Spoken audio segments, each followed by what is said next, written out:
sua passagem pública pelo mundo, que se resumiu a apenas 3 anos terrestres, o Rabi Yehoshua Bar Yosef, Jesus, filho de José, que nós todos veneramos por ter expressado em toda a sua plenitude a consciência cósmica, que na língua hebraica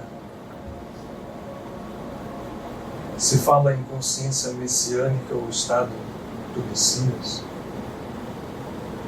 Uma das passagens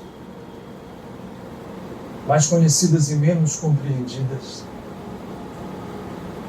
o Mestre expressou a plenitude da consciência crística e fazia sempre a questão de dizer após cada milagre que esse era um estado que poderia ser compartilhado e vivido por todos os seres que habitam o planeta, todos os seus irmãos, como ele chamava a humanidade. No alto de uma colina, ao observar a multidão que se aglomerava para ouvir a sua palavra, para buscar a cura em diversos níveis, chegaram ao final do dia e não havia comida para todos. Chamam os seus discípulos, movido pela misericórdia, pela compaixão, que é um dos sinais mais expoentes do estado crístico, e diz aos seus discípulos: o que tendes, pois o povo que aqui está tem fome? Uma primeira resposta, de imediato refletindo a consciência restrita, que ainda é a característica de nós que habitamos esse planeta, envergando o corpo físico e restritos a essa consciência que não nos dá horizontes além daquilo que vemos, sentimos, tocamos ou ouvimos. Movidos por essa consciência restrita, os discípulos espantados dizem: Mestre, como que temos? Aí está à nossa volta uma multidão de milhares de pessoas. E ainda que de súbito surge alguém que diz que um rapaz tinha 5 pães e 2 peixes. Ainda que haja isto, como fazer para alimentar tanta gente? Em seu estado de consciência absolutamente ligado à fonte divina, o Mestre, com seu olhar profundo, se dirige aos seus discípulos e determina: fazei com que todos se sentem. E assim, já conhecedores do Mestre, mas ainda movidos pela dúvida, os discípulos começam a proceder de acordo com a orientação que viera. E aí a luz: trazei-me aqui os pães e os peixes. A sua mão, dentro do cesto, o Mestre começa a retirar. E 5 e 2 vão se multiplicando e retirando sem cessar. Sob o olhar completamente atônito dos discípulos, daqueles que estavam à sua volta, retira uma quantidade suficiente para que toda aquela multidão pudesse se alimentar, e ainda, ao final, sobravam 12 cestos abarrotados de peixes e pães.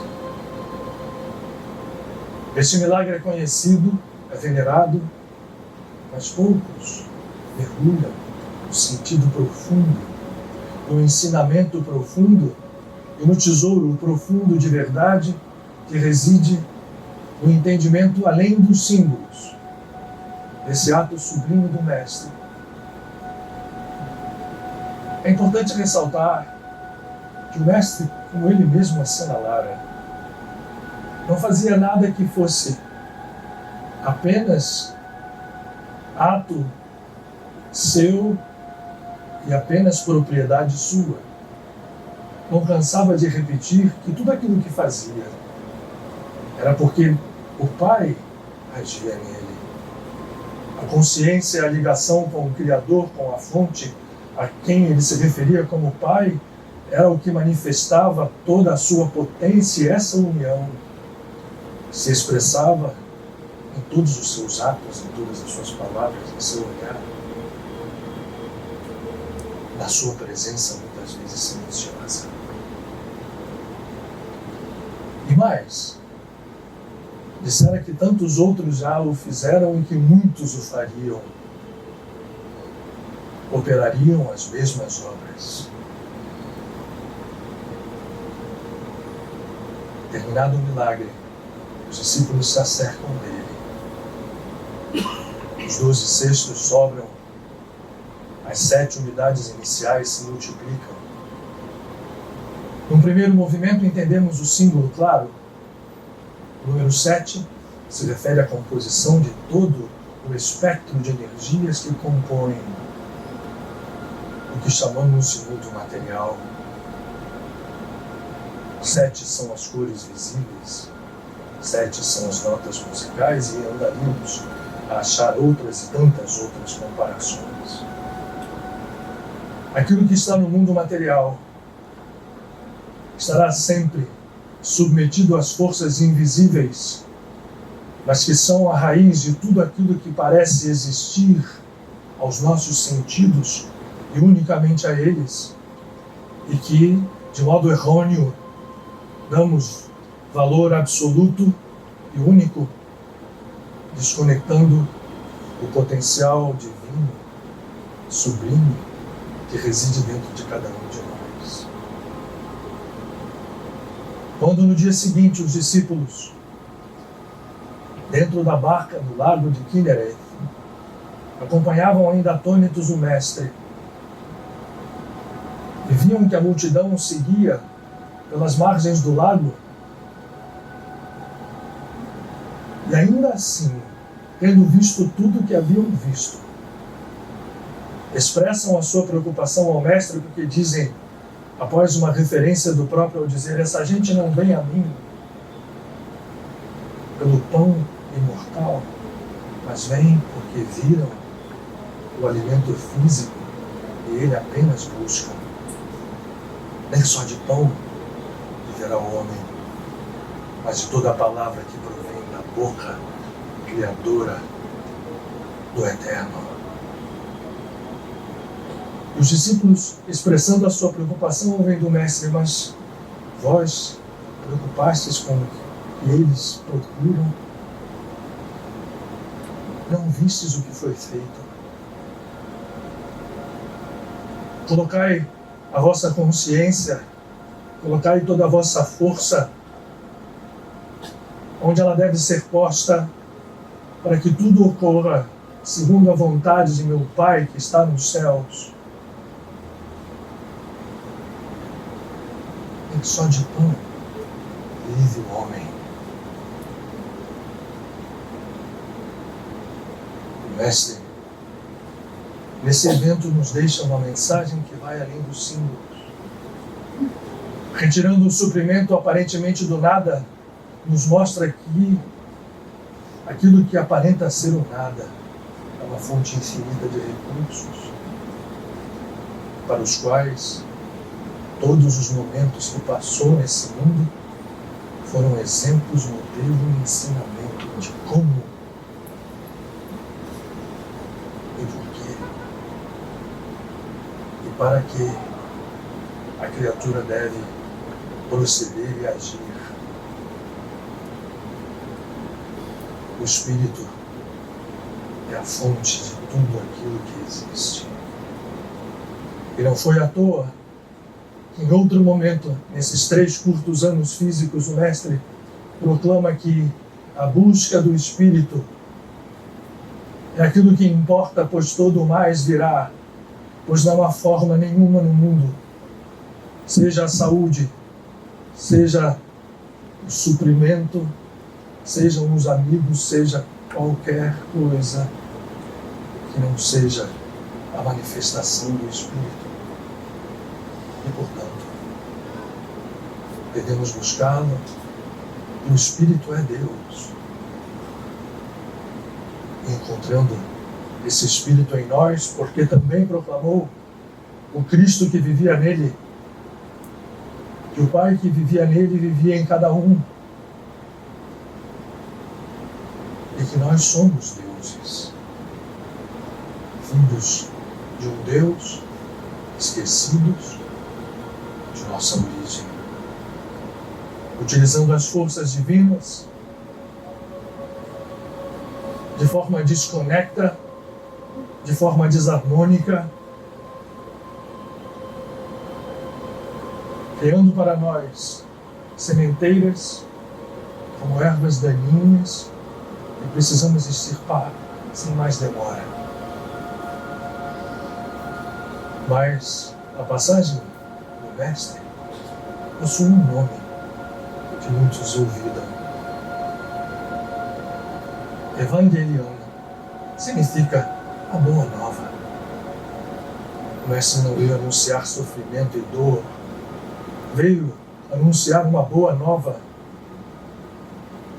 possível e passível de ser a qualquer tempo tomada por inteiro por cada um dos seres que habitam esse planeta, homens, mulheres, encarnados ou desencarnados,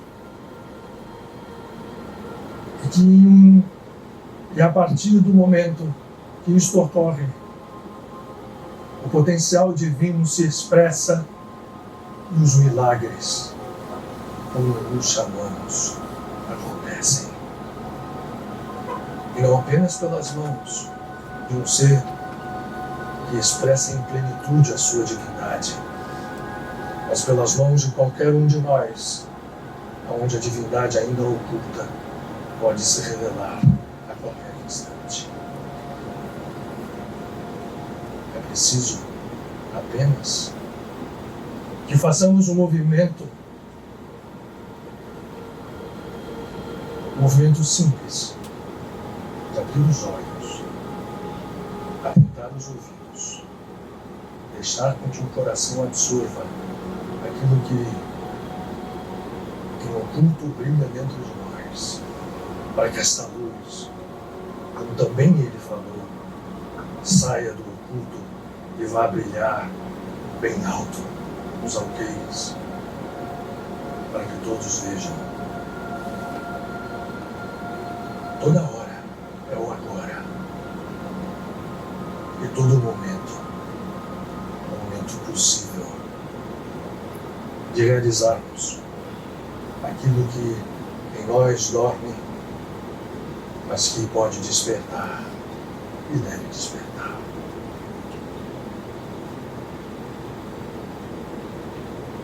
E seremos bem-aventurados. Em melhor, somos, sempre o seremos. Que a paz esteja com todos.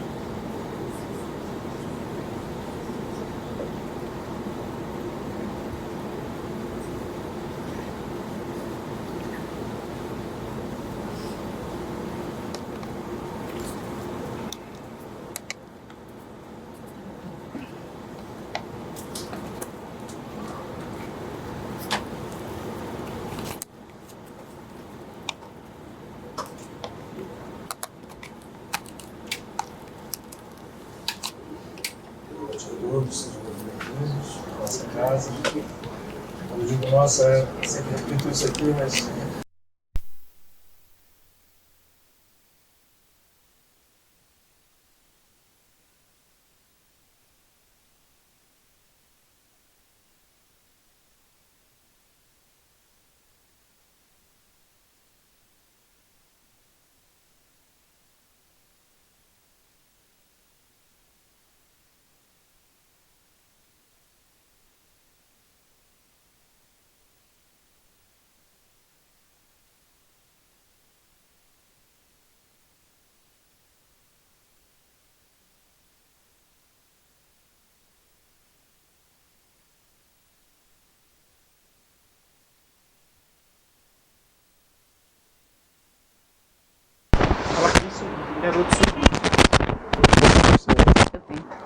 Oi, gente, boa noite. Vamos adiantando aqui os recados da semana. Lembrando que quarta-feira é feriado, né? A casa não vai abrir. Quinta, por ser véspera de retiro, também não estaremos aqui funcionando, mas estaremos em plenas atividades já com retiro. E aí, sexta, sábado, domingo, retiro chegando. E segunda-feira aqui, todos de volta, tá bom? Muito bom. Bom, nós temos um aviso específico em relação ao encontro, ao retiro do final de semana. Eu vou falar. Falei que nós temos uma possibilidade cada vez se tornando mais... Boa noite. Falar mais perto aqui. Estou resfriado, desculpa, gente. Olha só. Imagina se não tivesse, né? A gente está tentando uma alternativa para todo mundo que não pode ir ao retiro. A gente fez um grupo específico no Facebook. A gente vai tentar transmitir todo o nosso retiro ao vivo. E a gente vai fazer uma forma da pessoa entrar no grupo, contribuindo com o que puder, né, para a gente poder angariar recursos para casa, como sempre. E a pessoa poder participar dentro do seu lar. Trazer aquela energia lá do nosso retiro em Friburgo para a sua casa.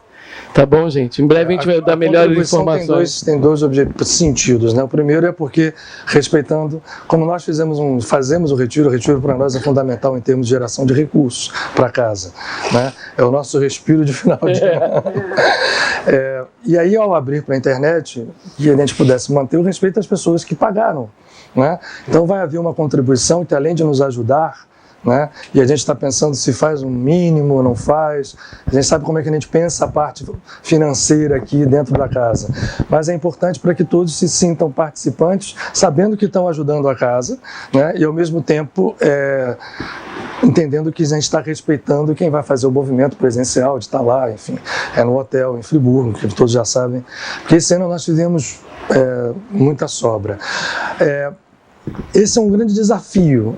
Nós entrarmos em rede é um desafio. Aliás, o tema de hoje é o mesmo tema do retiro, o encontro de uma vida plena. Então, na hora que eu for falar do tema, eu falo do desafio de entrar em rede com o retiro.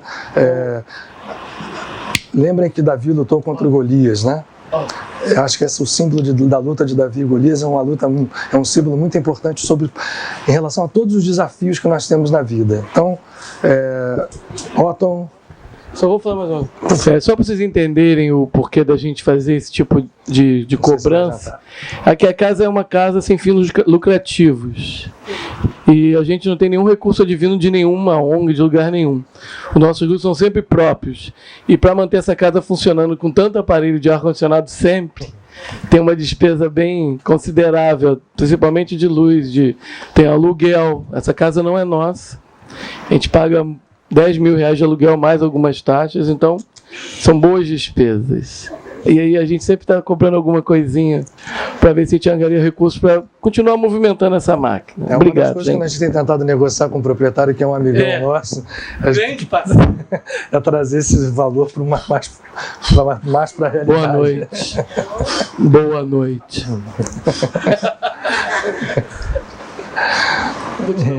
Essa gripe de uma vez logo. Tá fugindo do meu vírus? Eu já fiquei rouco. Você falou, eu já fiquei rouco. Luiz, vou dizer uma coisa para você. Toda vez que eu fico sentado lá embaixo, ouvindo as suas orações, me dá vontade de ir para casa. Porque você fala tão lindo, tá tudo tão bonito, tão preciso, tão... Quer dizer, você não tem nada para falar aqui. O que é que eu vou falar? Eu só vou atrapalhar o Luiz. O caminho dele é tão lindo. O caminho não, é tão bonito que eu digo assim, Deus, eu digo, Deus. E aí, o que é que eu faço? Otton, olha só. Olha só, vamos deixar claro uma coisa aqui. Você e todo mundo sabe que essas orações que a gente faz aqui não somos nós. É claro que tem alguém aqui dando uma hora. Mas isso, bom ponto, sim. É tão bonito. Ele fala com uma simplicidade tão grande que dá vontade de ficar ouvindo. Não para não, continua. É tão bonito, sinceramente. Eu também fico com vontade. Fico junto com você. Agradeça para mim. Isso é um privilégio, porque eu, particularmente, a minha mediunidade não é uma mediunidade consciente. Aqui ela é. Que bom que eu ouço, muito bom. Que bom, mas é realmente um prazer enorme vê-lo. Ah, meu Deus, aí comecei já errando a colocação dos papéis. Vocês me dão licença. A gente vai aproximar.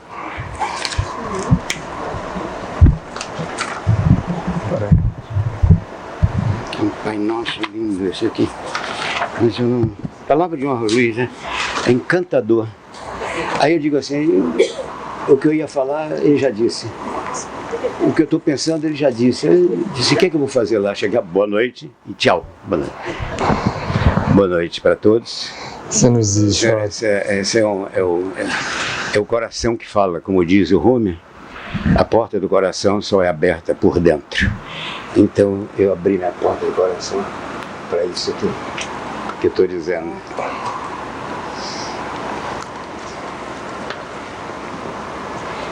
É como diz, eu sou, desculpa, eu não sou aquele que sabe, eu sou aquele que busca. Só isso. Obrigado. Entenderam?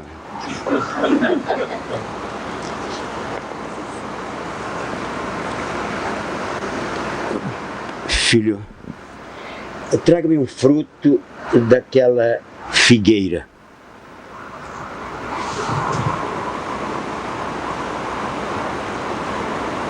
Aqui, eis aqui, venerável senhor. Parta-o. Está partido, venerável senhor. E o que você vê nele? Parte uma... Você vê nele? Estas sementes minúsculas. Então, por favor, parta esta semente minúscula que você está vendo, senhor. E o que você vê? Absolutamente nada, venerável senhor. O pai disse, essa essência sutil, meu caro, que você não percebe, é a verdadeira essência que dá origem a essa grande figueira.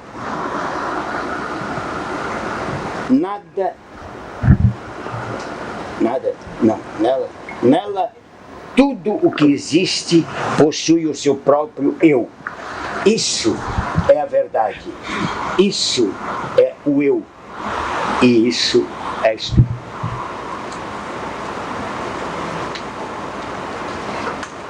Eu conversei muito sério, hein?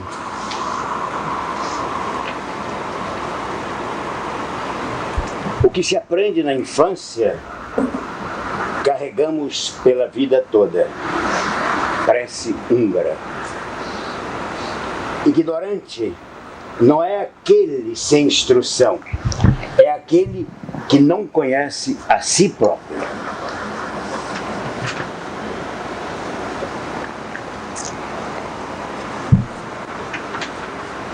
Agora, já fiz a minha parte séria.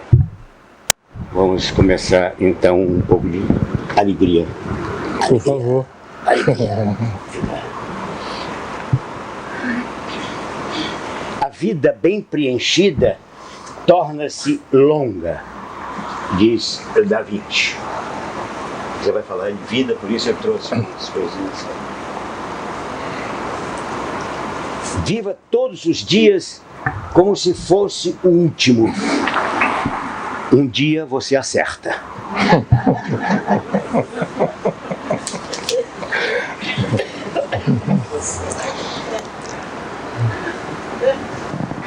Tudo aquilo que não enfrentamos na vida torna-se o nosso destino. Jung.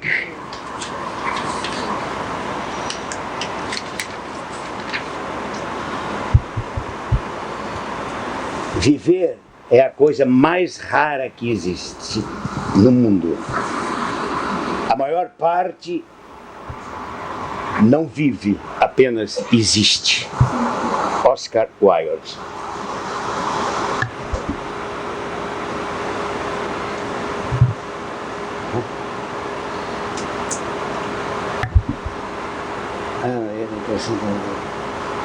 Ninguém pode acrescentar dias na sua vida, mas você pode acrescentar vida em seus dias. Agora vem uma fantástica. A vida é uma combinação entre magia e espaguete, disse Fellini. Uma maravilha, disse o Fellini.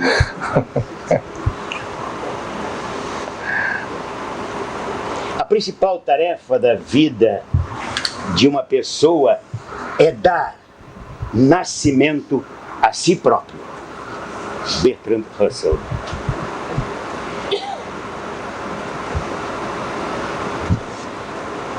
Se você mesmo, todos os dias, não entendi isso aqui.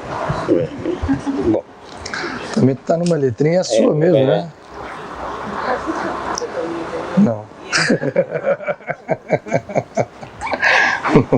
Essa eu não entendi mesmo. Eu mesmo não entendi. Vamos para outra.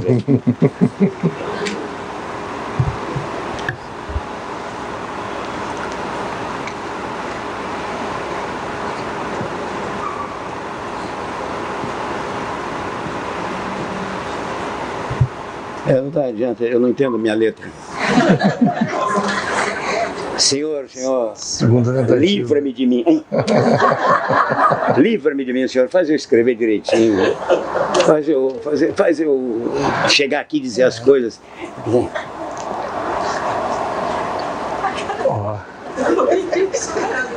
É complicado. Eu só estou vendo ali que esse mundo De vez em quando você precisa fazer uma pausa para visitar a si mesmo. Eu escolho direitinho, mas é que eu não sei ler aqui, né? E aí terminar com o Jung, que para mim é: quem olha para fora sonha, quem olha para dentro desperta.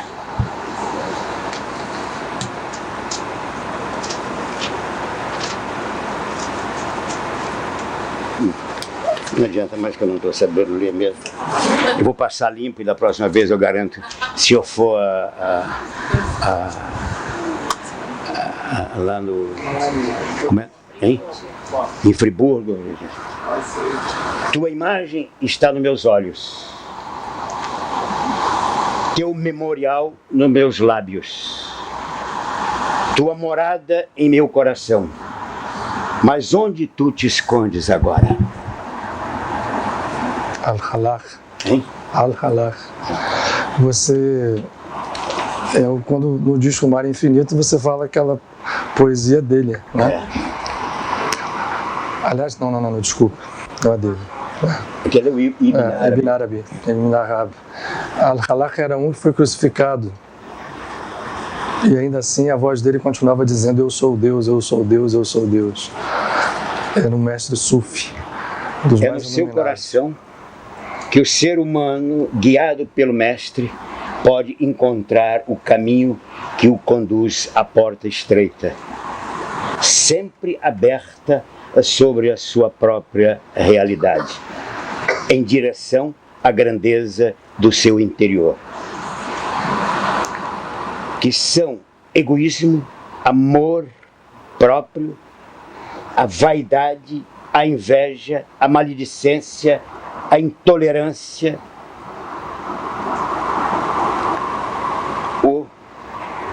pois todos eles são conselheiros pusilânimes. Osho. Bom, agora eu teria uma coisa para dizer, mas é muito grande, eu não vou dizer.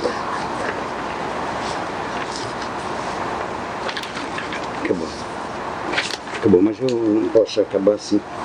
Eu tenho que acabar com aquele Padre Nosso. Eu nunca li coisa tão linda e acabou. Não adianta, eu nunca li uma coisa mais linda. Assim. um Padre Nosso que me mandaram. Eu fiquei encantado e eu resolvi transmitir para vocês o que me mandaram. Pai nosso, que estás nas flores, no canto dos pássaros, no coração a pulsar, que estás na compaixão, na caridade, na paciência, nos gestos de perdão. Pai nosso, que estás em mim, que estás naquele que eu amo, naquele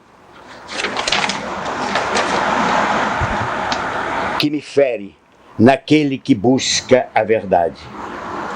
Santificado seja o teu nome por tudo o que é bom, belo, justo e grandioso. Venha a nós o teu reino de paz, justiça, fé, caridade, luz e amor. Seja feita a tua vontade, ainda que minha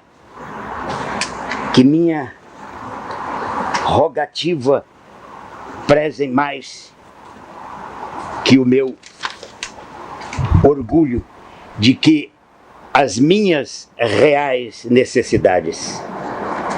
Perdoa as minhas ofensas, os meus erros, as minhas faltas.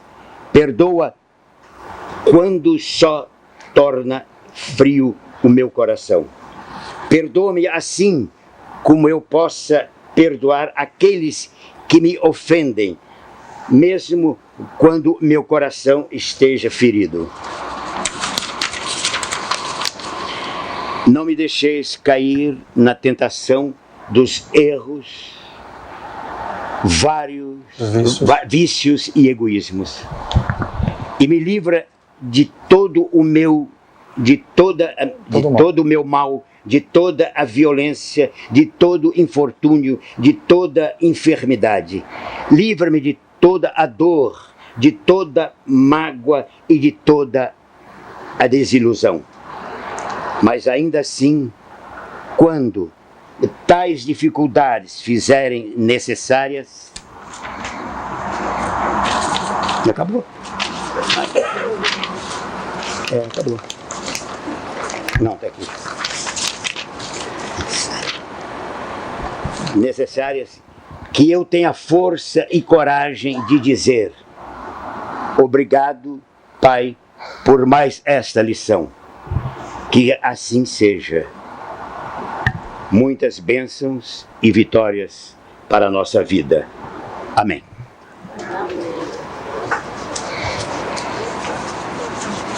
Pelo menos eu disse alguma coisa direitinho.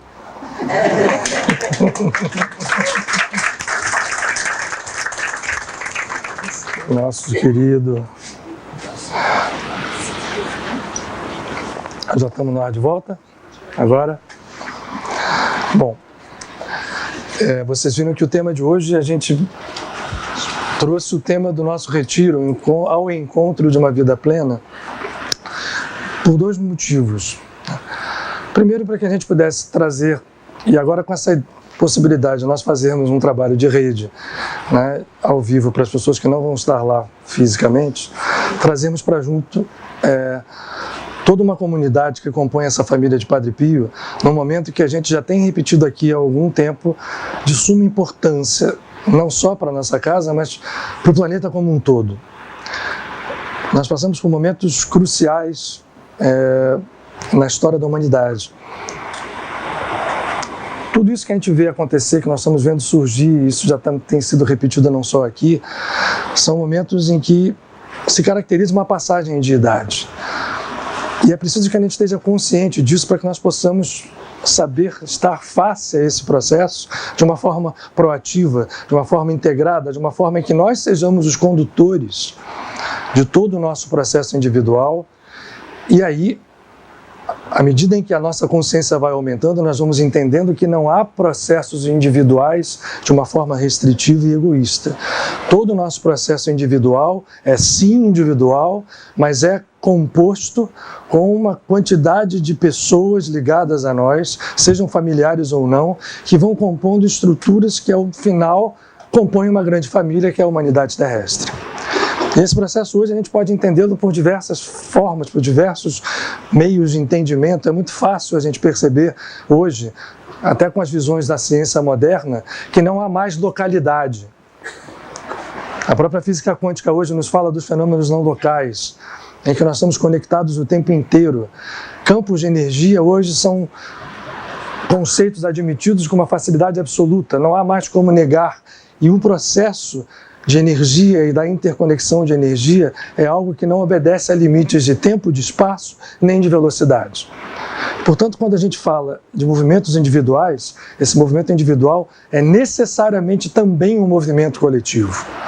Nada do que nós fazemos, apesar disto se refletir no nosso interior, na nossa vida, e toda a nossa condução deve ser um trabalho, como bem leu Otton, olhando para dentro, porque o processo de correção, de transformação, de iluminação, de despertar, de saúde, do que seja, começa dentro. Mas a grande novidade de todo o processo que a gente vive, de todo esse momento de crise, no sentido qualquer que nós queiramos dar a essa palavra, todo esse processo vai nos mostrar que movimentos individuais não são movimentos individuais. São movimentos que se refletem necessariamente em todo um conjunto. E para suportar isto, não mais apenas temos as tradições espirituais ou as tradições, enfim, que nós convivemos já há milhares de anos, porque isto é muito claro, seja nos Vedas, seja em textos como a Torá, os Evangelhos, no Tao Te Ching, qual seja a tradição. Isso é muito claro, essa interconexão. Mas hoje, para aqueles que ainda vivem na racionalidade, os conceitos científicos nos deixam com muita clareza a realidade desse processo, né? A gente não fala até muito aqui, a gente fala muito, por exemplo, da holografia, que é um processo que mostra que parte e todo não se separam mais. A palavra parte, o conceito de parte não existe.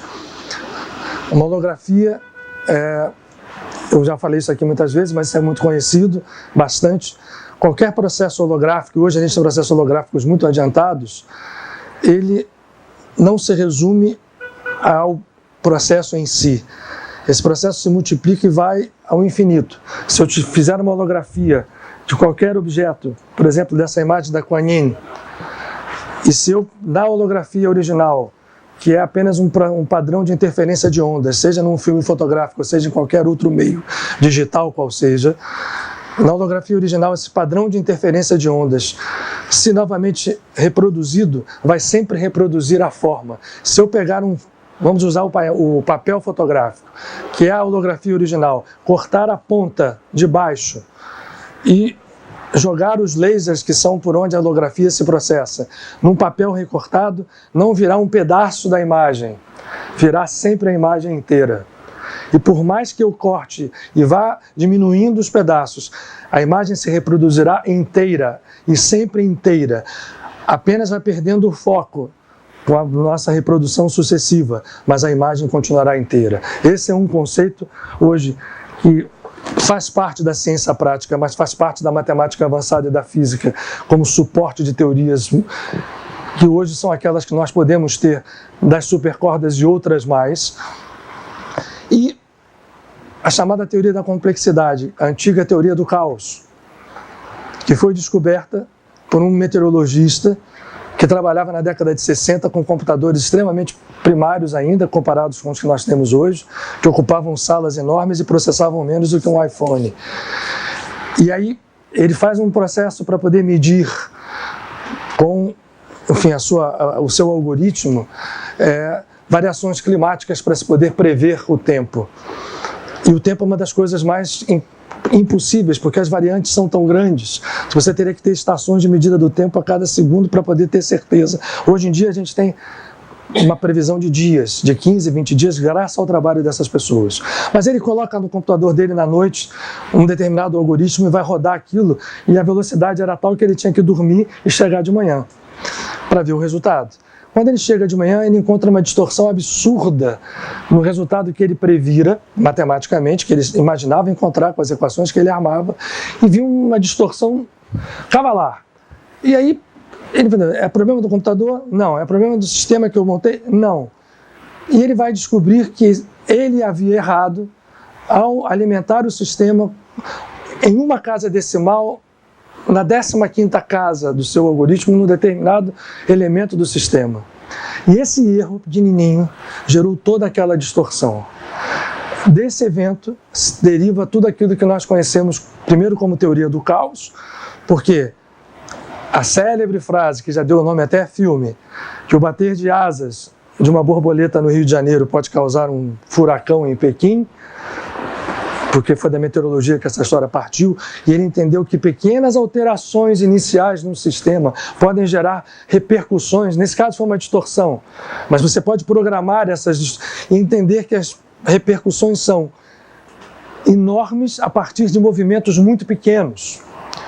Então, isso integrado com outros conceitos, com as tradições espirituais, com tudo aquilo que nós já temos à disposição, praticamente nos obriga a pensar de uma forma diferente do que nós temos pensado até hoje, a nos libertarmos dos liames que nos seguram e nos prendem em caixas vibratórias que nos transformam em praticamente seres condicionados ou robotizados, comandados por eventos passados.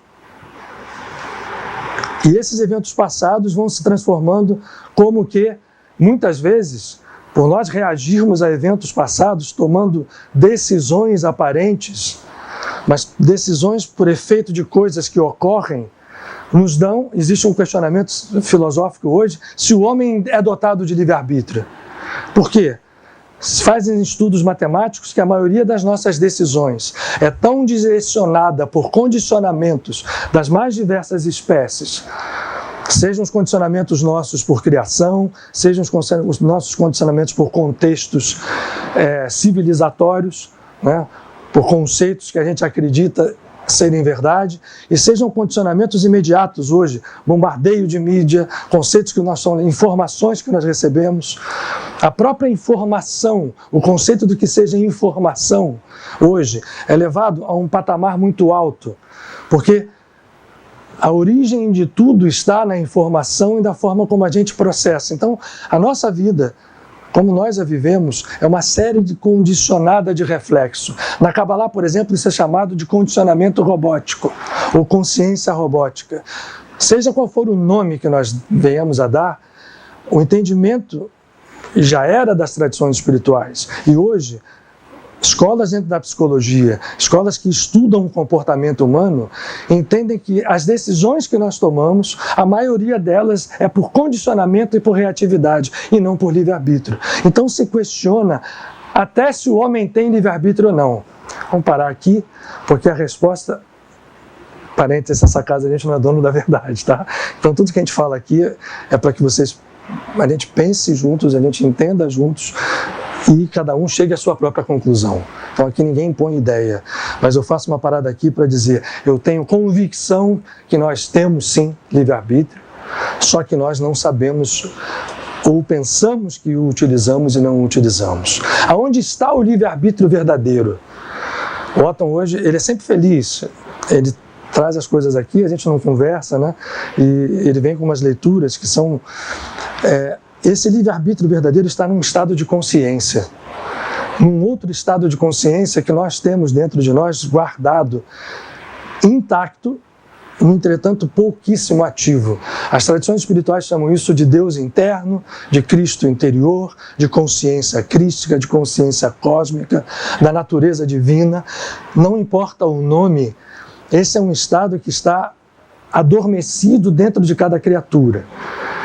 Todos os avatares que passaram pelo planeta, todos, né? A gente tem alguns, eu sempre digo aqui, nessas paredes. A gente tem Krishna, a gente tem Jesus Cristo, a gente tem Buda. E aí, quais sejam eles, mesmo aqueles que estão em locais que a gente, na civilização ocidental, pouco conhece, por exemplo, nas civilizações pré-americanas, né, em que a gente tem xamãs e outros mais, mas todos eles conjugam um fato. Por exemplo, o Ho'oponopono, que vem da Oceania, né, em civilizações que existem na Oceania, falam para nós que nós temos dentro de nós uma consciência absolutamente indelével, intocável de natureza divina, que no fundo é aquilo que nos dá vida. Mas nós construímos à volta dela tantas estruturas, né, usando, sim, a capacidade do livre-arbítrio. Vejam o paradoxo. Isso, quando a gente fala que nós fizemos isso, não é só nessa vida física. É na nossa vida, aqui também a gente imagina que nós tenhamos várias vidas sucessivas.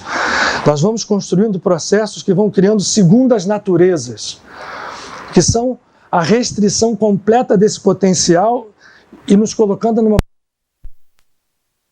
em que, sem perceber, nós caímos numa armadilha de condicionamento e passamos a reagir ao invés de agir através do nosso ser. Se nós vamos olhar os mais próximos e mais fáceis da gente perceber isso, fora os evangelhos, que na civilização ocidental e cristã, né, apesar de não ter nada, muito pouco a ver com o que se chama de cristã, né, coitado de Jesus, que o que ele propôs, a gente não faz nada disso hoje em dia, mas fora dos evangelhos, fora da própria Torá, a Kabbalah, a gente tem o Bhagavad Gita, que hoje é bem conhecido, graças ao trabalho de grandes mestres que vieram no século XIX para o Ocidente, como Vivekananda, Paramahansa Yogananda e tantos outros. Krishna, toda a simbologia de Krishna com Arjuna, eu aponto aqui, mas não tem o cavalo está lá embaixo. Porque, na verdade, o Bhagavad Gita é um trecho de uma epopeia, talvez a mais fabulosa que a gente tenha noção dentro da tradição védica, que é o Mahabharata. Né? Junto com o Ramayana, são muitos volumes, são muito intensos, mas fantasticamente, um pequeno trecho, que é o Bhagavad Gita. É um livro que o próprio Gandhi dizia que, junto com o Sermão da Montanha, se todos os livros fossem embora, sobrassem esses dois, nós não teríamos perdido nenhum conhecimento espiritual. Ele se passa no Mahabharata, num momento de uma batalha. E tudo é símbolo, gente, né? A gente sabe que tudo isso é código. Esses fatos podem até ter acontecido historicamente, mas não necessariamente precisam ser analisados historicamente. Ao contrário, eles devem ser analisados além do seu contexto histórico. Ainda que seja bonito, ainda que tenha acontecido, mas a simbologia e o significado é o mais profundo. E no Bhagavad Gita é isto. Há uma batalha que vai surgir entre dois clãs parentes. E essa batalha é dada às duas partes a escolha de o que eles vão usar como armas. Um dos lados, que é o lado que a gente referencia as construções egóicas, essa segunda natureza que eu falei, Paramahansa Yogananda explica muito bem isso na sua análise, hoje já traduzida para o português, sobre o Bhagavad Gita, em 2 volumes. Toda aquela quantidade de seres chamados os Kurus ou Kauravas, é tudo aquilo que o nosso ego construiu. Quantidade, poder material, no sentido de que o poder material é o grande poder, e tudo aquilo que nós todos, sem nenhuma exceção, em algum grau, vamos construindo ao longo. Por isso são 100. Quando deste lado aqui estão 5 Pandavas ou Pandus, que se referenciam à natureza quíntupla do homem físico. Ora, essas duas estruturas vão entrar em guerra, numa batalha que vai depois ser descrita. No preâmbulo dessa batalha, as escolhas foram feitas. E quais foram elas? Esse lado daqui, que é o lado do ego, o lado dos Kurus, ou o lado lunar, como é chamado. Por que lunar? No final das contas, eu vou contar uma coisa, eu vou contar o final desse filme. Depois dessa batalha, bota todo mundo junto, todo mundo se perdoa. Isso do lado de lá é muito bonito como termina o Mahabharata. Ela é vencida por um dos lados, a gente vai, todo mundo já sabe qual foi o lado que venceu também, mas ela no final, ela vai juntar essas figuras aparentemente conflitantes e que brigam mesmo num momento de harmonia, que assim termina o Mahabharata. Volta para cá. Para o início da batalha, as escolhas foram feitas. Esse pessoal daqui escolhe os exércitos de Krishna. Krishna era um grande rei.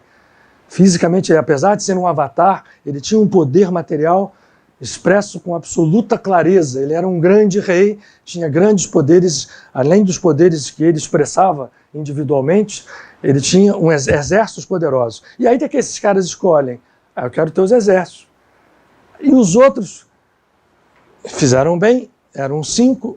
Um dos irmãos é o Arjuna, ou Arjuna, que vai aparecer no Bhagavad Gita como personagem contraponto de Krishna, que vai ser iluminado por ele. Era um grande arqueiro. O chefe dos exércitos aqui diz, não, Krishna, eu prefiro você, porque ele dá a opção.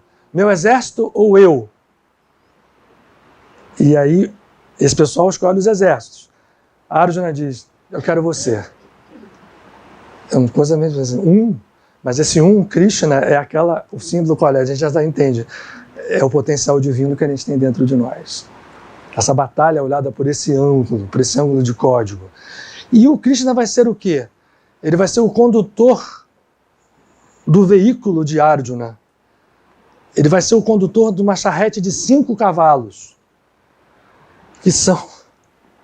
Não é o 5-0 do Flamengo em cima do Grêmio, não, tá? Desculpem, gente. Na hora que eu fiz assim com a mão...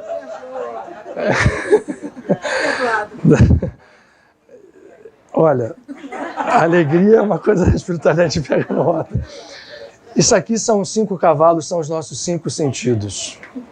Os 5 sentidos principais com os quais nós nos relacionamos com a vida de forma distorcida e ilusória. Krishna, que é a natureza divina, toma a rédea dos 5 sentidos, e Arjuna é o chefe do exército, que é o ego, mas é um ego a ponto de despertar, e a batalha vai começar. Nesse primeiro momento, o Bhagavad Gita nos mostra com toda clareza que Arjuna, o arqueiro, o chefe do exército dos Pandus, é tomado por uma depressão absoluta, porque ele olha do outro lado, eram parentes, lembram? Eram todos primos, e ele olha do outro lado as pessoas que ele mais amava. O ego, quando vai entrar dentro da natureza divina, esse é o símbolo dessa história, ele olha para as suas criações, para os seus parentes que de repente estão contra ele, porque tudo aquilo que a gente foi criando ao longo da vida, que são processos nossos e que são processos que não nos ajudam, e que acabam, em algum momento nós temos que confrontá-los. Ele diz assim, eu não quero lutar. Literalmente joga as armas no chão. E os exércitos estão posicionados um à frente ao outro. E Krishna diz assim, não, agora você não pode mais. Você chegou até esse ponto aqui. Ou seja, o ego, simbolizado por Arjuna, estava se iluminando. Ele tinha passado, para quem leu o Mahabharata, a prévia desta batalha, é uma passagem que ele faz no Himalaia. Ele fica em meditação no Himalaia por um longo tempo, onde ele vai encontrar Shiva, entre outros encontros. E ele chega para essa batalha já num movimento de despertar. Mas ainda naquele momento, ao ele olhar para o outro lado e ver o espelho dele mesmo nos 100 Kurus, ele perde as forças de Krishna. Agora não, agora você vai lutar. A batalha tem que começar, e começa o Bhagavad Gita. Então todas as instâncias do Bhagavad Gita são uma pequena conversa que em tempo físico, os mestres indianos nos falam isso, não dura mais do que 5 minutos. Todo o Bhagavad Gita, em tempo físico, não dura mais do que 5 minutos. É uma conversa de iluminação para aquele que já estava a ponto de ser iluminado, mas que ao trazer com ele as estruturas egóicas de outras vidas, que estavam simbolicamente posicionadas no lado oposto e eram muito amadas, eram parentes, eram primos, eram instrutores, cresceram juntos, literalmente cresceram juntos, ele fraqueja. Então vejam que coisa fantástica, 2 coisas acontecendo ali. Isso tudo é para a gente encontrar uma vida plena, podem ter certeza, porque é isso que vai acontecer. Arjuna fraqueja, joga as armas no chão, Krishna o ilumina, e é o Bhagavad Gita, que a gente pega em traduções em vários idiomas. Isso não dura 5 minutos. Aí chega o Einstein, no século XX, e aniquila os nossos conceitos temporais, ao mostrar que o tempo variava de acordo com a velocidade que ia se aproximando em crescência ou diminuindo da velocidade da luz. Só que Einstein dá um primeiro passo, porque diz nada pode ser mais do que a velocidade da luz, e, portanto, quando eu acelero alguma coisa, eu vou diminuindo para poder caber. A velocidade da luz é como se fosse a moldura de um quadro. Tudo tem que caber aqui. Então, se eu aumento alguma coisa, como aumenta a velocidade, o tempo faz assim. O tempo que nós conhecemos deixa de ser absoluto, deixa de ser uma grandeza, tipo um rio que corre, nada disso. O tempo se transforma em algo expressando energias mais profundas. Só que ele deu o primeiro passo. A gente sabe hoje que a velocidade da luz está longe de ser o limite. Só que lá no Bhagavad Gita, ele mostrou o seguinte: em espaços curtos de tempo, se eu trabalho em velocidades muito altas, em frequências muito altas, eu consigo realizar obras que, na nossa visão de tempo que temos agora, poderiam durar anos. E para aqueles que acreditam em reencarnação, poderiam durar vidas. Portanto, o trabalho de iniciação que faz a nossa natureza divina, e que hoje a gente tem suporte até científico, não temos respostas finais para nada. A ciência é algo em evolução, por mais orgulho que nós tenhamos, e os cientistas estão incluídos dentro do orgulho humano. Então a gente tem ali vaidade, o cara descobre uma coisa, descobre outra, mas o processo é um processo contínuo. Cada vez se vai mais a uma visão que vai acabando com as nossas convicções, quais fossem elas, mesmo as científicas. Então o processo que nós estamos falando de plenitude é um processo que passa sim por um olhar para dentro e um trabalho dentro, porque esse trabalho não vai ser só dentro. Ele vai se refletir no exterior de forma automática. E isso é prático, isso não é apenas conceitual. Porque quando a gente faz o trabalho interior, ele vai se refletir no exterior. Agora, que trabalho interior se faz? Hoje nós temos aqui, é preciso que a gente faça uma... Hoje nós temos uma profusão de técnicas, de abordagens, de linguagens, de como se fazem trabalhos dentro da psique humana, dentro da natureza humana. Chegaram hoje ao nosso conhecimento e ao nosso domínio técnicas diversas, abordagens diversas, desde que o espiritismo e outras tradições espirituais começam a se tornar manifestas no século XIX, desde que isso acontece, nós temos uma sucessão de processos dentro da espiritualidade que nos vão trazendo técnicas. Esse processo precisa ser muito cuidado, porque senão ele é tomado, como tudo pode ser, tomado pelo ego. Então nós temos hoje técnicas, por exemplo, de conseguir coisas, de lei da atração, lei do pensamento positivo, lei disso, lei daquilo outro. Mesmo técnicas mais refinadas, elas não podem ser utilizadas sem que nós comecemos por um passo inicial, uma premissa inicial. E essa premissa, ela nos foi perfeitamente trazida pelos grandes avatares. Foi trazida por Jesus, por Krishna, por Buda. Todos eles deixaram claro que tudo que é falado hoje como instrumento para que nós possamos atingir conquistas ou estados desejados em nossa vida. E isso a gente podia achar que isso é plenitude, mas a plenitude não é isso ainda. Mas hoje alguém que aprende uma técnica de pensamento positivo, pela força do seu ego, porque tudo é divino, ele pode conquistar coisas.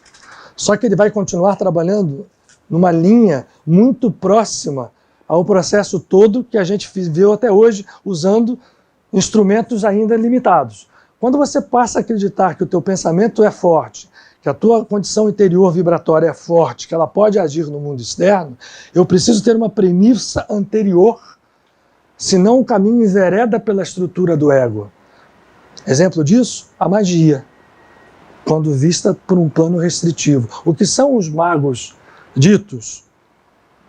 Magos negativos. Eles operam essas energias. Eles entendem dessas energias. Só que fazem somente pelo ego. É isso aí, a gente está trabalhando com ele aqui. No final, a ideia aqui é Davi contra Golias. Então vamos usar as nossas fundas.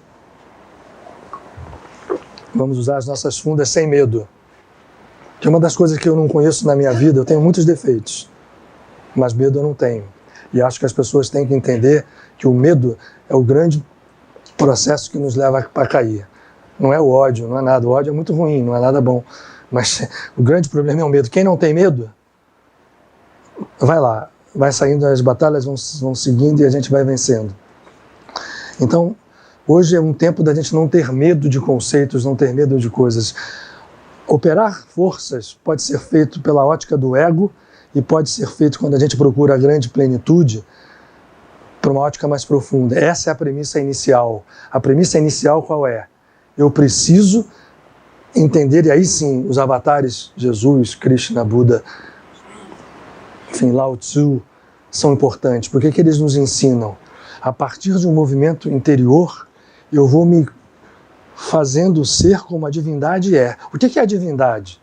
A divindade é luz. Se a divindade é luz, a divindade é compaixão, é amor. Para eu chegar a estados de compaixão e estados de amor, a palavra compaixão é uma palavra muito interessante. Compatos vem do grego compatos, caminho unido. Por isso, quando a gente fala de paixão de Jesus, a gente não entende muito bem. A paixão de Jesus é vinculada ao sofrimento no Calvário, da cruz. Mas essa paixão que ficou reduzida à palavra, é ele mostrar que ele fez ali, simbolicamente, um caminho aonde o ego se deixa, entre símbolos, muitas aspas, crucificar para que ressurja em toda a plenitude um eu ao qual não vive a morte. E disse, não só eu que isso acontece, em todas as criaturas isso pode acontecer. Sair da morte não foi um privilégio de Jesus Cristo. Mas vamos voltar lá. A gente precisa ter o passo inicial do amor e da compaixão. Para entrar no compatos, no compartilhamento, é preciso que eu passe por um processo primeiro de aceitação, que não significa resignação, porque aceitar não é baixar a cabeça, não é, ó, tá aqui, pode continuar batendo, não. Aceitar é entender o processo, olhar o processo, despertar e agir. E, portanto, quando eu tenho esse processo de aceitação, eu vou ter automaticamente um processo de perdão. Porque eu vou perdoar não só a pessoas, como a nós mesmos. Porque uma das grandes... Às vezes a pessoa fica tentando perdoar, projetando no outro, né, no primeiro passo do perdão. Mas ok, mas eu preciso perdoar as nossas próprias estruturas. Não é significar você ter uma leniência com você, não é isso. É você entender isso e não deixar que o peso do seu processo caia sobre você e impeça a gente de fazer os movimentos internos que a gente precisa fazer. Esse processo é a premissa, porque quando a gente entende esse núcleo e vai trabalhando dentro dele, ou seja, nós vamos nos transformando em seres que vão abrindo a consciência, vamos mergulhando e esse mergulho se transforma aos poucos num paradoxo, porque o mergulho vai encontrar uma expansão.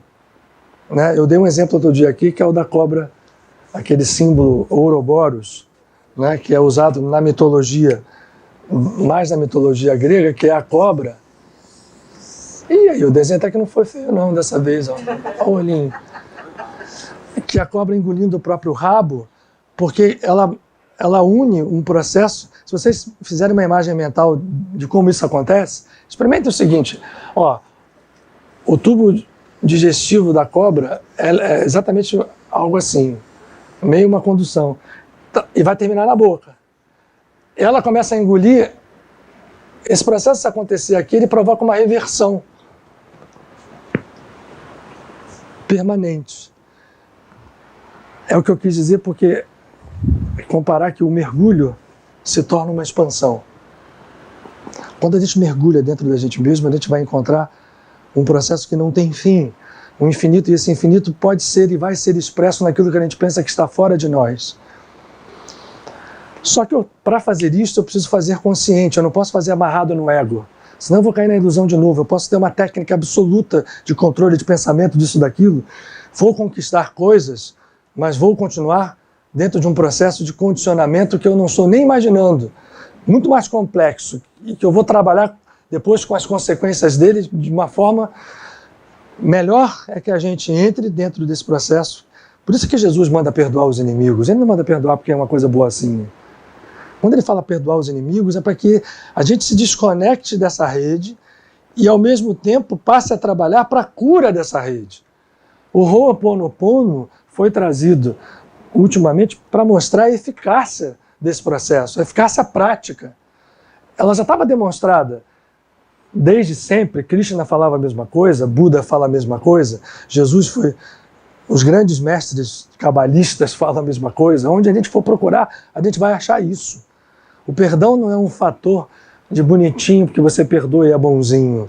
O perdão é um processo curativo que desconecta essas forças, essas energias que estão estagnadas dentro do nosso processo de vida e vão trazendo a possibilidade de nós encontrarmos aquele tesouro oculto do qual falam todos os grandes avatares.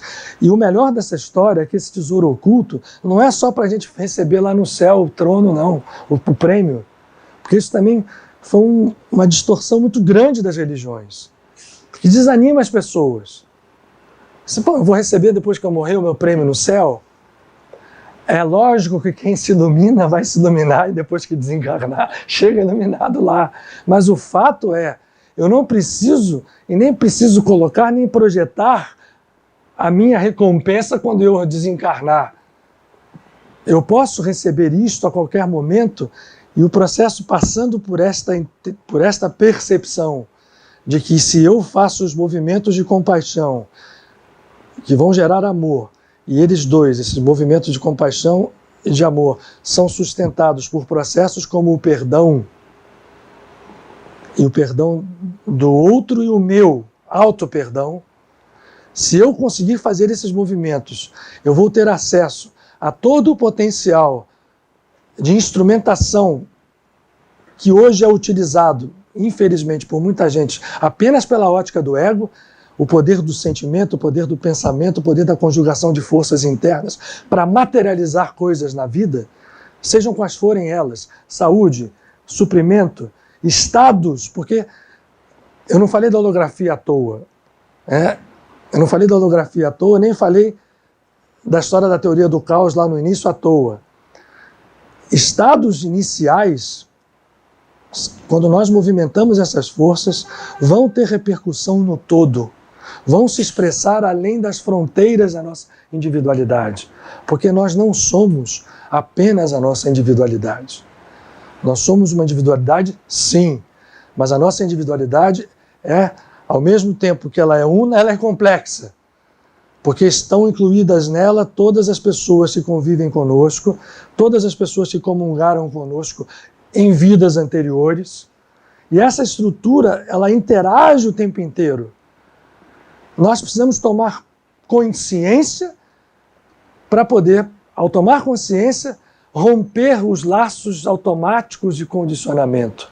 É como se nós fôssemos efetivamente diretores de um filme que está passando à nossa frente, e esse filme tem um roteiro que nós, em algum momento do passado, pelas nossas atitudes, pelos nossos pensamentos, programamos de forma distorcida. E essa história está passando, só que eu tenho condição a qualquer momento de mudar isso. E o processo de mudança passa por um processo de consciência, de conscientização. E como é que eu chego nessa conscientização? Os instrumentos estão aí. O trabalho interior é feito. E é desprezado porque ficou no âmbito da religião, ficou no âmbito de coisas que são etéreas, que não têm uma função real prática. Mas as provas de que isso tem função real prática estão aí para nós. É que a gente não toma a iniciativa de entrar fundo e firme dentro dessa estrutura. Não é novidade, né? A gente não está aqui para contar nada de novo. Jesus, que é Jesus, veio a esse mundo e falou assim: eu não estou trazendo nenhuma novidade para vocês. Se ele fala isso, o que a gente vai dizer aqui? Não tem novidade, porque o que é o que é. Nós é que estamos desconectados do que é. Nós estamos nós precisamos ser. Quais são os processos? Na verdade, 3, que vão se subordinar em ordem. 2 deles em absoluta comunhão, que são os estados de meditação e os estados de oração. A oração não é um apetrecho religioso, que a gente vai para uma determinada igreja, ou seita, ou religião qualquer, e faz uma petição para um Deus que está lá longe, ou está em algum lugar que não conhece. Não é isso. A oração, como nós temos hoje, a gente entende hoje que instrumentos nós temos no nosso corpo, né? O cérebro físico hoje, apesar da neurociência ser materialista, e a gente sabe cada vez mais que maravilha é esse aparelho que nós temos, dentro do nosso cérebro físico existem estruturas que nos conectam com graus mais sutis do nosso próprio ser, pelos quais essas estruturas de conexão são como canais por onde passa o que nós chamamos de oração. E ainda que a gente faça a oração para um Deus externo, porque nós estamos ainda tão imersos dentro dessa concepção que a gente não se liberta dela de uma hora para outra. Ainda que a gente faça a oração para um Deus externo, se a gente movimenta as forças de maneira adequada, e é por isso que a oração que funciona, e normalmente para nós, na nossa vida, é aquela que a gente atinge quando a gente está movido por uma angústia ou por um estado em que nos pressiona muito, como uma compressão que leva a uma explosão. A oração se transforma num pedido de um movimento de sentimento, de emoção. São essas as orações que são respondidas normalmente. São essas orações que levam ao que nós chamamos de estados de milagre, que não são milagres como a gente conhece, porque não rompe lei da natureza. Apenas nos mostra outra lei ou outras leis superiores às que nós conhecemos. Então, a oração, quando feita nesse momento, é a oração que a gente consegue. Quando a gente vai naquela... Geralmente são momentos em que a gente está em muita angústia, e naquele movimento a gente tem respostas, sejam quais forem. Despressurização. Oi? Uma espécie de despressurização. É uma coisa que... Agora, nós somos ensinados pelos mestres a termos esses estados de forma permanente. Para isso, a meditação é algo que tem que estar junto, seja qual for a escola meditativa. Nós temos muitas hoje à disposição. Temos técnicas, inclusive ocidentais, que nem falam, né, não usam nomenclaturas. Mas o fato é, esses 2 processos, quando conjugados de maneira harmônica, disparam forças de poder inaudito e que se refletem no nosso exterior de modo inexorável. Eu adoro Jesus e acho que ele não falou em nenhum momento uma palavra que pudesse ser questionada. Não é por um fanatismo religioso, é por um entendimento profundo do que ele falou por fora e extra símbolos religiosos. Jesus em nenhum momento disse diferente de um fato de que quem movimenta as suas forças internas por meio da oração, ele usou várias expressões. Bate, a porta abre, pede. E as suas parábolas são elucidativas porque elas mostram diversos estados possíveis. Desde aquela parábola da mulher que vai ao juiz, vocês conhecem a parábola do juiz Inico, né? Está no Evangelho de Lucas, se eu não me engano, em que ela tem uma questão e ela fica na porta do juiz. E o juiz diz lá, não vai encher o saco, essa mulher não vou atender ela, imagina, ele nem estava preocupado com ela, não tinha nenhum caráter de justiça. Mas ela bate tanto, que um dia eu falei assim, eu vou abrir, vou atender essa, porque eu me livro dela. E atende, ela pede e ele executa o que ela queria. Essa é uma parábola que mostra um estado que é possível da gente usar, e é o que muitas vezes a gente usa nesse primeiro movimento, mas ele vai chegando a graus mais profundos de entendimento de que seja a oração, do que sejam os movimentos internos. Um deles, posso dar um exemplo, é o do centurião romano, que chega a Jesus e vai fazer um pedido pelo servo e se coloca de uma forma muito humilde, dizendo assim, mestre, eu tenho um servo doente em casa e eu não sei o que eu faço, mas o senhor não precisa ir lá, porque acho que se o senhor disser alguma coisa, ele já vai ficar curado. Essa pessoa, ela já não tem mais aquele movimento, dentro dela já existe um outro grau de consciência.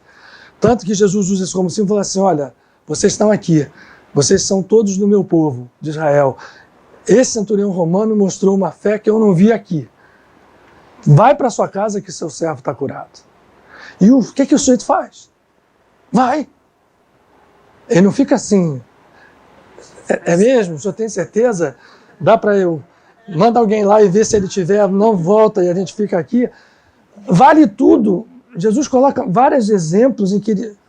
E aquele da moça, da senhora que tinha uma hemorragia de 12 anos, que não fala nada, só quer encostar no talit, no tzitzit do talit. No manto que ele usava, como todo rabi era judeu, ele usava provavelmente um talit katan, que a gente chama o pequenininho, que o pessoal ainda usa até hoje por baixo do braço, por baixo da roupa. Ela foi lá e agarra com a certeza absoluta que se ela encostasse, ela ficava. Ela pôs aquilo dentro dela. Ela não ficou num petitório. Ela teve um estado que Jesus chama de fé, que não é crença, não é chegar, eu acredito em Jesus, eu vou participar de uma missa ou de uma sessão espírita ou de qualquer outra coisa, um culto evangélico, não é isso. É um movimento que pode surgir até em quem não acredita em nada. A fé não é privilégio de religião. A fé faz parte desse conjunto de forças interiores que a gente precisa aprender a operar.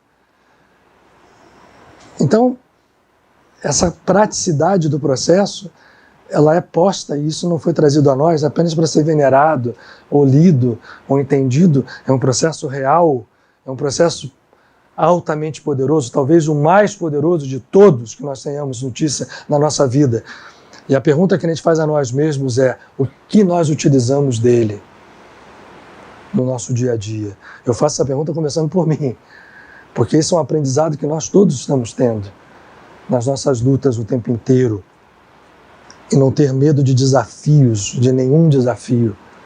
Em ter processos claros de percepção, porque quando essa mulher encosta, não sei se vocês devem conhecer essa história, Jesus está andando no meio de uma opção de gente, que ele andava mesmo cercado de gente pedindo tudo a ele para, os seus discípulos eram meio seguranças, ele para e fala assim, alguém me tocou.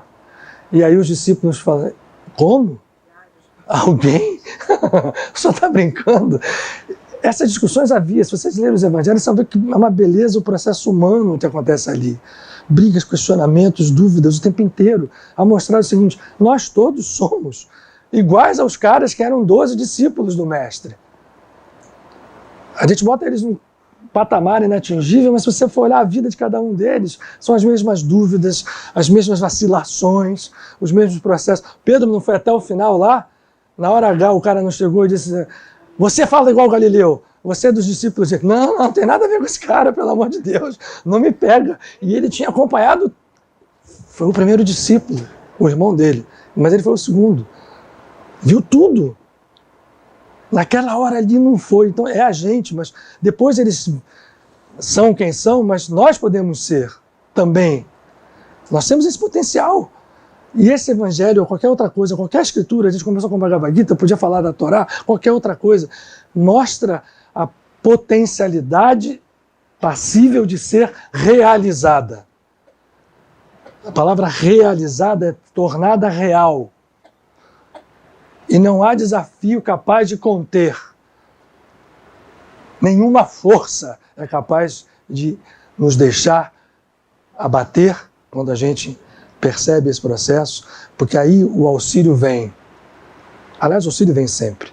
É porque na hora que a gente entra nesse processo, ele diz, alguém me tocou. Aí os discípulos falam, quem? Ninguém fala assim, não, alguém me tocou. Uma pessoa me tocou porque eu senti que saiu de mim uma força. Está lá, literalmente, no Evangelho de João. E aí a mulher que ficou apavorada porque ela achou que ia ser castigada, por isso ela levanta o dedinho. Fui eu. Mas eu quero dizer para o senhor que eu fiquei curada. E ele diz assim, mulher, a tua fé te curou. Vai. Então, assim, essa fé não é privilégio daquela moça, não é privilégio de nenhum de nós, é privilégio, não, é capacidade de cada um de nós, sem exceção, não há exceção. E nós estamos passando por momentos muito graves, mas ao mesmo tempo de um potencial também absoluto. E as pessoas que tiverem esse entendimento, nós vamos vencer qualquer obstáculo, qualquer um.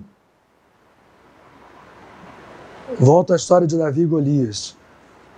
Todo mundo sabe a história de Davi e Golias, mas ninguém sabe os símbolos que estão ali. Davi era o 7º filho de uma família que tinha uma determinada ligação dentro do povo hebreu, da tribo de Judá. Seu pai, Ishai, era alguém que tinha uma respeitabilidade daquele que era o juiz, que comandava o povo de Israel naquele momento e que tinha ungido a Saul como rei. E Saul começa, como rei, a se deixar levar por forças egóicas. E Samuel recebe a ordem de ir ungir um dos filhos de Jessé, em português, ou Ishai, na cidade de Belém. E aí quando ele chega, e ele era o Samuel, o profeta, imagine, quando ele chegava nos lugares, o que é que ele vem falar, né? Porque os profetas geralmente traziam, era uma força, tinha sido juiz, tinha ungido Saul.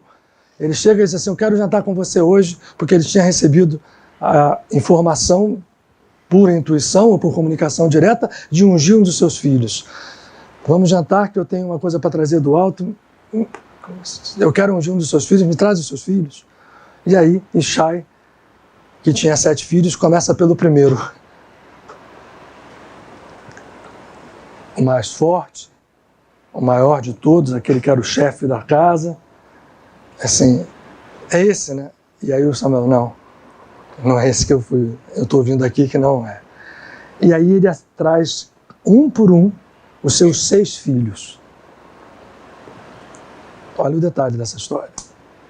Nenhum deles, Samuel olhava e falava assim, não é esse. Você não tem mais filho? Porque ele parou. Ele não chamou o Davi.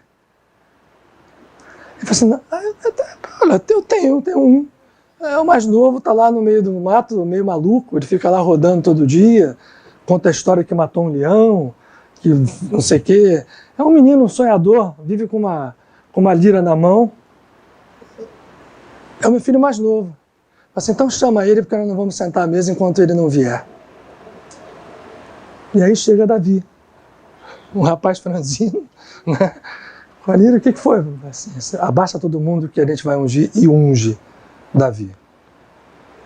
Ele tinha naquele momento 17 anos, ele só vai assumir o trono de Israel com 30. O símbolo dessa história é o seguinte, a gente acredita nas aparências. E Samuel vai dizer para ele assim, você não tem mais filhos? Você só tem esse mais velho, mas você está pensando que Deus enxerga a aparência? A divindade enxerga o que está dentro. Todas as histórias são códigos. Nós acreditamos nas aparências, nos sentidos, naquilo que a gente acha que é mais poderoso, que é mais forte, que pode nos combater, que pode nos destruir, que pode fazer o que quiser conosco. Mas a escolha vai resultar em onde o poder realmente existe. Naquele momento, o poder tomava a forma de uma pessoa franzida. O código é esse. Aí o Davi fica mais animado com essa história toda. Lembra, eu só falei que foi dos 17 aos 30, porque entre 17 e 30 ele passou por todo tipo de coisa. Não adianta a gente, mas eu quero só ressaltar o seguinte, a gente falou de Davi e Golias. Os hebreus estavam, na verdade, eram hebreus ainda, porque ainda havia as tribos todas. Então não eram os judeus. A tribo de Judá era de onde vinha Davi. Estavam em guerra com os filisteus permanentemente. E eles tinham uma figura, pela descrição, devia ter lá uns 2,5 metros. Imaginem bem uma pessoa ainda hoje 2,5 metros, muito grande. Imaginem naquela época que todo mundo tinha mais ou menos 1,60 m, 1 metro e poucos. E esse guerreiro ficava o dia inteiro xingando e botando abaixo de zero tudo que era relativo ao povo de Israel. E diminuindo, e gerando depressão, e gerando medo, e gerando todo tipo de reação que estava prontinho para a batalha acabar ali com a destruição do povo de Israel pelos filisteus. Aí chega o Davi, fazendo o quê? O pai dele, ele era pequeno, os irmãos eram do exército de Saul, principalmente aquele primeiro. E os outros todos eram guerreiros. E o Davi chega com uma mula para levar para os irmãos que o papai tinha mandado queijo, figo, pasta de coalhada e algumas outras coisas para os irmãos comerem. E quando ele chega, ele ouve o Golias do outro lado fazendo impropério. Aí ele parece, ué, vocês estão ouvindo isso aí? E não fazem nada? Disse, não, a gente está aqui vendo quem é que vai. Já foram uns 3 lá, o cara pegou e... E o Saul ali, ele assim, peraí, eu vou. E ele vai em mistura de inocência e de um entendimento de que havia algo maior do que aquele sujeito de 2,5 metros. Qual fosse o poder que ele tivesse, e maior do que todos aqueles que estavam com medo ali, e vai e diz assim, eu tenho confiança, e vocês leiam a Bíblia, as palavras que ele diz, não vou repetir aqui, que a gente está chegando perto, eu quero fazer uma oração ainda, e ele vai girar uma funda. E aí todo mundo sabe a história, a funda pega aqui, ó. O símbolo mais profundo é que Davi e Golias são a mesma pessoa. Lá nos nossos símbolos profundos, significado arquetípico. O terceiro olho é a fonte da consciência crística. Ele atira aqui porque aquela ilusão toda, representada pela força do Golias, não sei dizer, desabar-se. Ao atirar, ele cai. Davi não o mata com a pedrada. Davi sai, puxa a espada dele, ele caído, e toma coragem. Levanta aquilo. É isso aí, gente. É isso aí. A gente está fazendo uma limpeza bem grande aqui. Sério? Eu não estou brincando, não. Eu não estou brincando, eu só estou dando graças a Deus, porque a gente está fazendo essa limpeza. E com essa espada ele corta a cabeça de Elias, não, porque Elias teve a cabeça cortada também, mas foi por outro motivo, de Golias. Quando ele faz isso, o exército todo que estava morrendo de medo, e vem e em 1 minuto resolve uma batalha, e a partir daquele momento o Saul começa a chamar ele para perto e começa a história de Davi. Ele fez um movimento, primeiro botaram uma armadura nele, e ele pôs a armadura, e ele era pequeno, e ele falou assim, não vou andar com essa história pesada não, tira isso, eu não quero nada, eu só quero aquilo que me liga ao divino, à minha fé. Bom, por que eu contei essa história, gente? Nós todos somos os dois. Lembra da batalha do Mahabharata? Né? Quando, no final das contas, todo mundo fica junto, lá do Bhagavad Gita. Né? Mas nós precisamos, em algum momento, nesse momento ainda da dualidade, a gente precisa escolher o lado. E a gente precisa escolher o lado do Davi. O lado em que a gente confia que o poder não está nas aparências, mesmo que elas sejam as aparências do mundo mais duras, mesmo que elas sejam os sofrimentos e as lutas mais duras que nós tenhamos que enfrentar, é possível, se a gente tem esse entendimento, que nós movamos forças que vão ser suportadas aí quando a gente faz a boa nova na hora que eu conecto, a força real passa a agir, a oração funciona, a meditação funciona. Todos os nossos movimentos. Aí tem as ações. As nossas ações físicas não precisam, a gente vai ficar calado, sentado num banco. Mas o que a gente vai fazer de ação vai estar movido por esse processo inteiro. Não vai ser apenas uma ação egóica. Nem vai ser uma ação do pensamento, uma vibração, um pensamento positivo egóico. Vai ser algo que nos conectou à estrutura profunda, onde reside a divindade em nós. Vamos fazer a nossa oração final, porque já faltam 5 minutos, nosso horário é 9h30.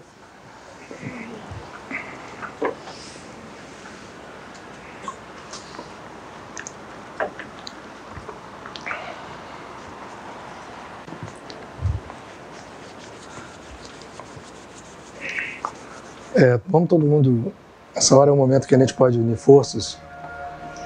A gente lá nos retiros, a gente sempre usa um símbolo muito fácil, muito simples, muito compartilhado, do potencial infinito, representado por essa aqui, ó.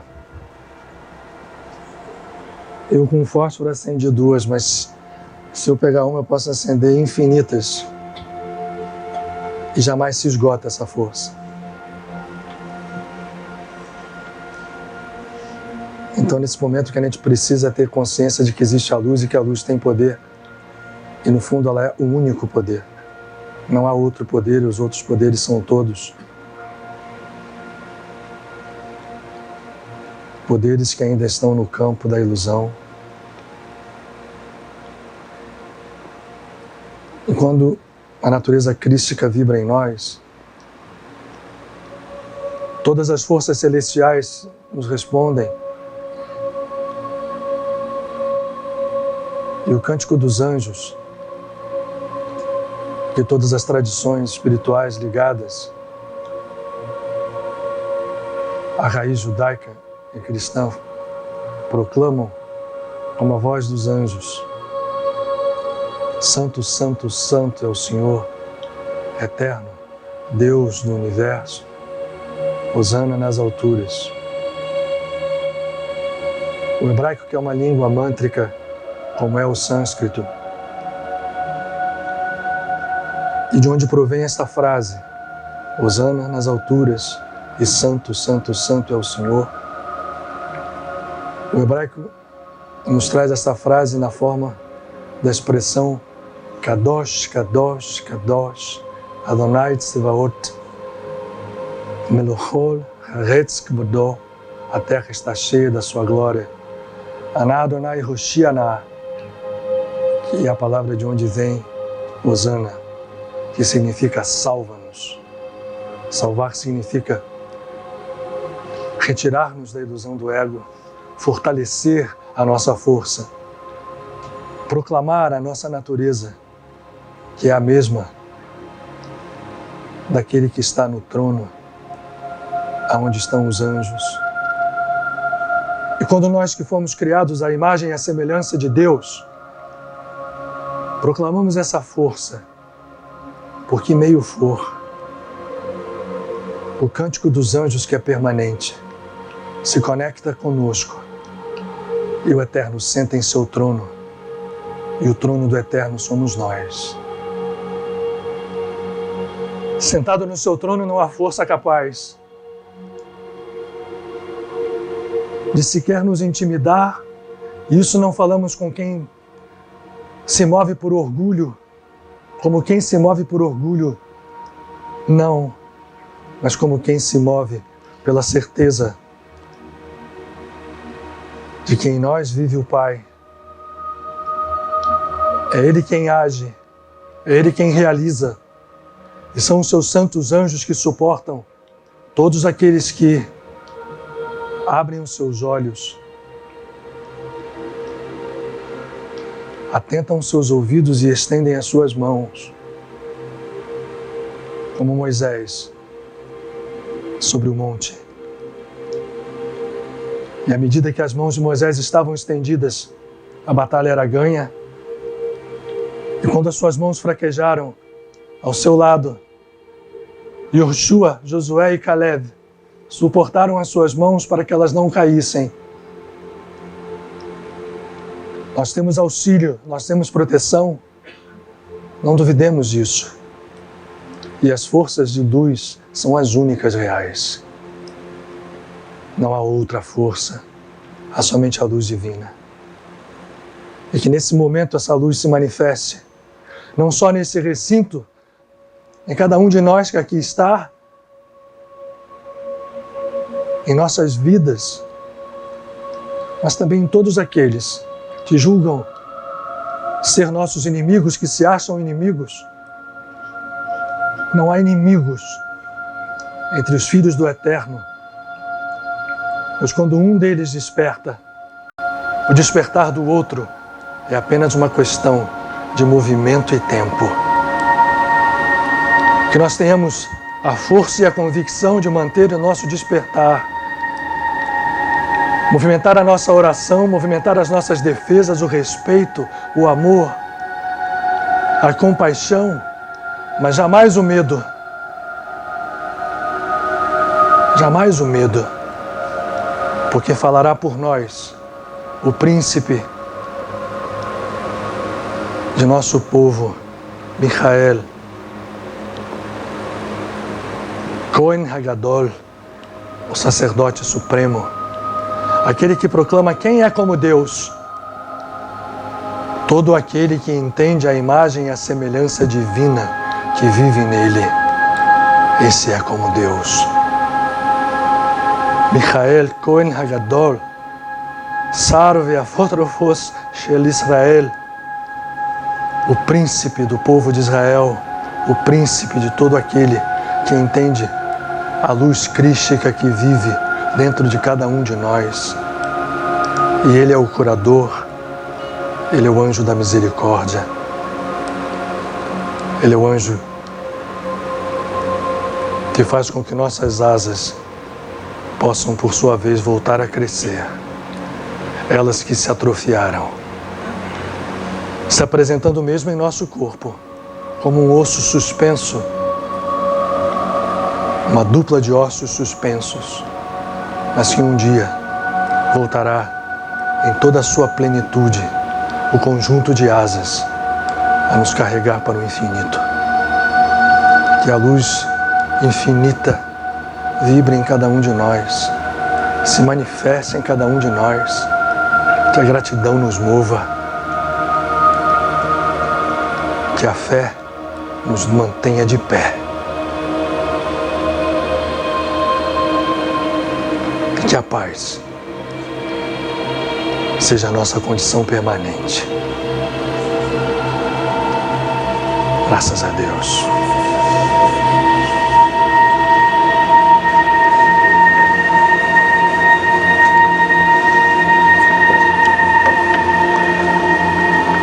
Vamos voltar. Obrigado a todos. Uma ótima semana. Dias de luz, dias de força para todos nós.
Pega.